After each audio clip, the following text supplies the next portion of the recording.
নমস্কার, আমি পুনুস কিচেন থেকে বলছি। আজ আমি দেখাবো ঝিঙের পকোড়া দিয়ে কাতলা মাছের কাটা। আমি ঝিঙেগুলোকে কেটে ছোট ছোট করে কেটে নিয়েছি এরকমভাবে।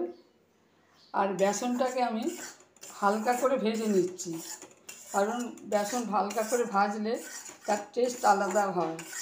হালকা করে ভেজে নিচ্ছি, ঝিঙেটাকে কেটে রাখছি, আর মাছগুলোকে ভালো করে ধুয়ে নুন হলুদ মাখিয়ে রেখে তাকে আমি কম আঁচ করে ভেজে নিচ্ছি। একটা হালকা ভালো গন্ধ আসছে। এবার এটা ভাজা হয়ে গেছে, এটা আমি বন্ধ করে দেবো গ্যাসটাকে। মশলার মধ্যে আমি নিয়েছি সাদা তিল আর পোস্ত। সাদা তিল 1 চামচ, পোস্ত 3 চামচ, 3টে কাঁচা লঙ্কা।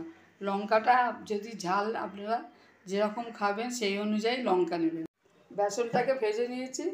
এবার এতে নুন, পরিমাণ মতো নুন, একটু লঙ্কা গুঁড়ো, একটু হলুদ গুঁড়ো দিয়ে ভালো করে মাখিয়ে নিয়ে আমি এটাকে একটা ঘন ব্যাটার তৈরি করব।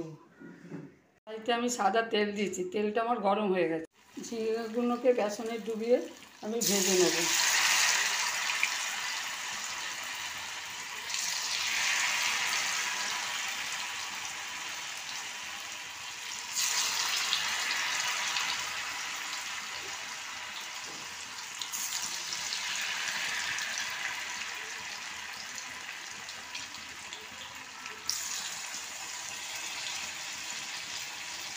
পকোড়াগুলো ভাজা হয়ে গেছে, এবার তুলে নেব।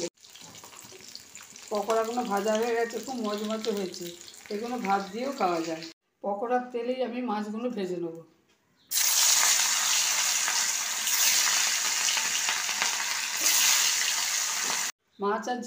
মাছ ভাজা হয়ে গেছে, ঝিঙে ভাজা হয়ে গেছে।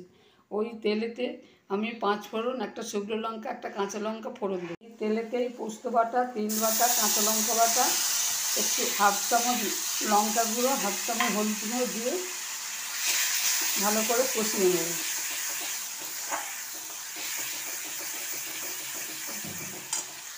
মশলা থেকে তেল ছেড়ে আসতে জল ঝেড়ে দিয়েছি। এটা ফুটলে আমি ঝিঙেগুলো তুলে দেবো। ঝিঙেগুলো তুলে দিলাম।